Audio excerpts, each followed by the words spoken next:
The only reason that this movie did not do well, and this is funny, it's because of Back to the Future. Oh, interesting. So Back to the Future came out the same weekend as Explorers did. Okay. And Back to the Future blew up, and everyone and their mother went to go see Back to the Future, and they completely forgot about Explorers.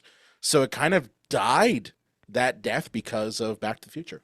Which is kind of interesting because Back to the Future is one of those movies that, like, although I absolutely love it, also a very strange movie if you sit down and like think about like it's one of those movies where, like, if you try to explain the plot to someone, you're like, wow, this, like, how did the writer's room pull this off? But yet it works. You know what? It's funny you mention that. Okay, have you ever watched the show? It's an older show on Netflix called Glow, Glorious Ladies of Wrestling. It stars Mark Maron. I can see the like I've never seen it, but I know what you're talking about and can kind of see the artwork for it. In my mind, I guess I'm good at artwork. It's a very good show. It's a very funny show, but there is a plot point in, I think, the first season of that show in which Mark Maron's character literally was the one who wrote Back to the Future.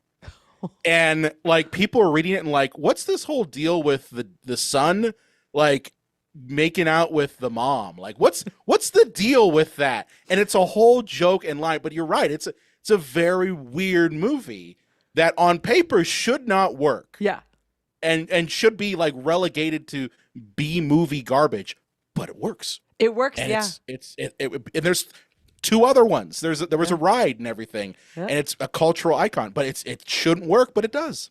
Yeah, like I could actually probably argue that this movie, Explorers, makes more sense. Yes, which is weird to say, but it makes more sense and has more of the like formulaic plot points in it than Back to the Future. So yeah, it's kind of disappointing that it got taken. I mean, Back to the Future deserves its credit, but it is sad that the opening weekend, at least back then, maybe it's a bit less so powerful now, but the opening weekend really, really mattered for a lot of these movies and really suffered as a result.